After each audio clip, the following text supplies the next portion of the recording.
I'm Jesus Rodriguez, and today I'm going to show you how to make stuffed chicken breast, or as I like to call it, heart attack chicken.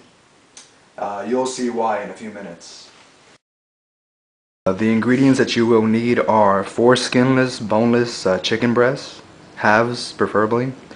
You need salt, pepper. You do need to have 8 ounces of softened cream cheese.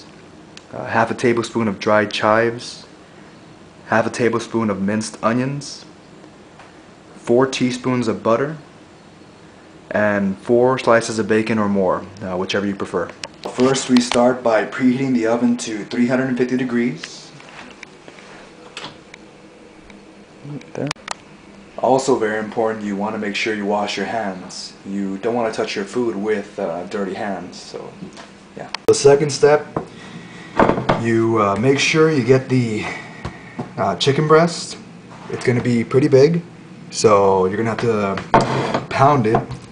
You can use a spoon, make it flat, but it has to be flat enough to make sure that everything, like the cream cheese and chives, fits in there. Another alternative would be to pound it by putting the chicken in a plastic bag and pounding it with your fist or any object you can.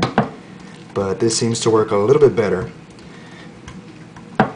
And after a few minutes or a few seconds, the chicken should be skinny enough, like this. Next, you have to salt and pepper both sides of the breast as much as you want. It can be a little bit, it can be a lot. I usually do, a few shakes or here and there to add the flavoring. And once you're done, you just set this aside for later. In a small bowl, you take your cream cheese, you take your half tablespoon of chives and half tablespoon of minced onion, and you mix it all together. You can do this by hand, or you can do it with a well, not really a blender, but whatever you can mix it up with. But I always choose to use my hands because it's a lot easier.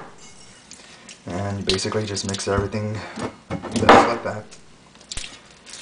It's a little messy, so sometimes you might want to wear gloves or anything that you need, but usually I just go without gloves. It's alright. My hands are clean. So you just make it into a mix. Then once you get everything mixed up together, you make them into small little balls, however big or small you want. Since I'm going to make 7 of these, I need these as small as possible, so about this size. And that should get you started right there. Once you're done mixing the balls of minced onion and the dried cloves, you take one of the little balls, put it in the center of the chicken breast, then also get a tablespoon of margarine or butter. We always use margarine, it's a lot better.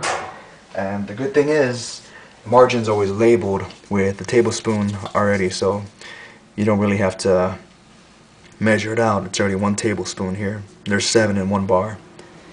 So you put it in the center, you wrap it up, that way everything stays together. Just like that, into a little taco shape, so everything stays on there. Now comes the fun part, wrapping these chicken breasts up. And this is why I like to call it heart attack chicken, because you use the bacon to pretty much wrap the entire piece of chicken in it. You can use 1, you can use 2, 3, however many you need. I usually use 2, 1 in the middle and then 1 on the edges, so that way when the chicken starts to cook, the cream cheese and the margarine does not melt all the way out, so it holds it in there. And it should look just like this. And that'll be it. You basically do this for every one of the the chicken breasts. Once you're done rolling up the chicken with the bacon, you put them into the pan, basically like this. This is what it should look like. You want to make sure you place them seam down. That way, once it starts melting or starts baking, everything, you know, stays intact. After that, you just put it into the oven. After it's already preheated, make sure you put it into the middle shelf, all the way in there. Close it up, and you set the clock or timer to about an hour. It's usually 50 minutes to an hour. I always usually put it for an hour. After that, you just wait until it's over, until it's done, and just check on the chicken. Once the chicken is done cooking, it'll look like this. It is awesome. I love it. It's really good, really fatty, unfortunately. That's why I call it heart attack chicken. But now you know how to make it. So I hope this helps.